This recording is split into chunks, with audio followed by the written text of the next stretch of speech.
De Vrij belum beri tanggapan perpanjangan kontrak, Inter tetapkan tenggat waktu. Berlarutnya proses perpanjangan kontrak Stefan De Vrij, membuat pihak Inter Milan kini mengambil sikap tegas. Manajemen Nerazzurri memberikan tenggat waktu bagi bek asal Belanda tersebut, untuk memastikan apakah memilih menyetujui, atau menolak tawaran kontrak baru yang telah disodorkan klub. Seperti dilansir FEC Internews, Inter telah menetapkan batas waktu hingga hari Paskah pada tanggal 9 April tahun 2023 mendatang, untuk menerima tanggapan dari sang pemain atas tawaran perpanjangan kontrak mereka. Inter telah menyodorinya tawaran kesepakatan baru senilai 3,5 juta euro per musim plus bonus, berdurasi 2 tahun ke depan. Namun, Stefan De Vrij belum membuat keputusan soal masa depannya. Hal ini mungkin karena ia masih khawatir mengenai situasinya di skuad Inter, setelah menjadi cadangan bagi Francesco Acerbi. Jika kemudian De Vrij memutuskan bertahan dengan menerima tawaran Inter, maka klub akan senang, di mana mereka telah menganggapnya sebagai pemain yang handal sekaligus pemain yang luar biasa, serius dan sangat profesional. Namun, jika ia memutuskan untuk pergi ke klub lain, maka klub akan mencari alternatif lain di bursa transfer musim panas.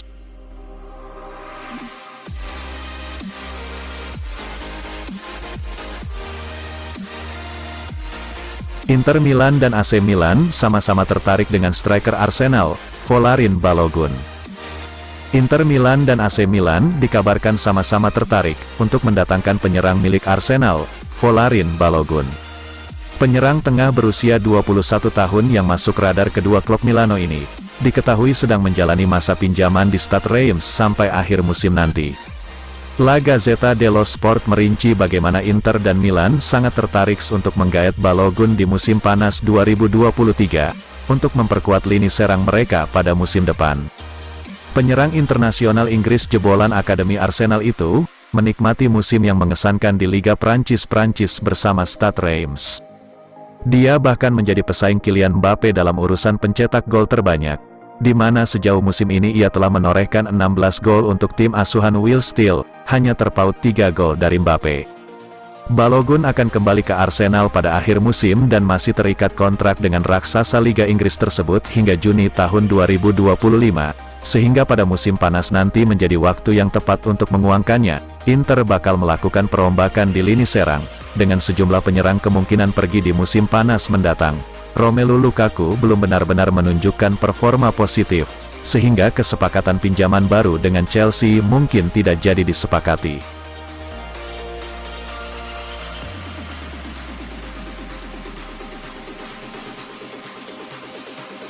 Pertama kali dalam 12 tahun, Inter lolos ke perempat final Liga Champions. Inter Milan mencapai tonggak bersejarah, dalam kemenangan agregat di Liga Champions atas wakil Portugal, FC Porto. Nerazzurri untuk pertama kalinya dalam 12 tahun melaju ke babak perempat final Liga Champions, setelah bermain imbang 0-0 lawan FC Porto di leg kedua babak 16 besar, di Stadion Dragao pada Rabu. Pasukan Simone Inzaghi memastikan tempat ke babak selanjutnya, berkat kemenangan 1-0 mereka di leg pertama. Terakhir kali Inter menjejakkan kaki di babak perempat final Liga Champions, adalah pada musim 2010. Duel kedua tim berlangsung ketat sejak menit awal babak pertama, baik Porto maupun Inter sama-sama berupaya keras membongkar pertahanan lawan. Porto memang lebih dominan dalam penguasaan bola, tetapi Inter juga tak kalah dalam hal menciptakan peluang. Pada menit-menit akhir masa injury time, Porto semakin gencar melakukan serangan, dan bahkan peluang tim tuan rumah 2 kali digagalkan tiang gawang Inter. Namun hingga peluit akhir dibunyikan, tidak ada gol yang tercipta. Pertandingan berakhir dengan imbang 0-0. Hasil itu sudah cukup bagi Inter untuk mengamankan tiket ke babak perempat final.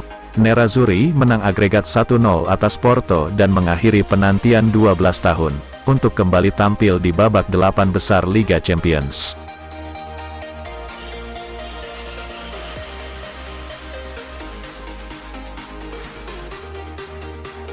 Man of the Match Porto versus Inter Milan. Andre Onana. Andre Onana layak dinobatkan sebagai pemain terbaik alias Man of the Match Porto versus Inter Milan, pada laga leg kedua babak 16 besar Liga Champions. Bertandang ke Dragao, Inter tampil tangguh untuk mengamankan hasil imbang 0-0. Skor ini sudah cukup bagi Inter yang berhasil menang 1-0, dalam pertemuan leg pertama di Italia 2 pekan lalu. Porto bermain jauh lebih baik di pertandingan Liga Champions kali ini. Inter tampil defensif dan membiarkan tuan rumah menguasai bola. Total 7 tembakan tepat sasaran Porto masih gagal menghasilkan gol. Skor 0-0 menutup laga seru selama 90 menit. Inter pun berhak menang dengan agregat 0-1. Seperti yang disinggung di atas, Porto bermain jauh lebih baik dalam pertandingan ini. Skuad Sergio Conceição tampil habis-habisan dalam upaya mengejar gol. Tercatat, Porto unggul dalam setiap poin ofensif di lapangan. Mereka melepas total 21 tembakan, 68% penguasaan bola, 11 dribble sukses, 22 duel udara, dan 6 tendangan sudut.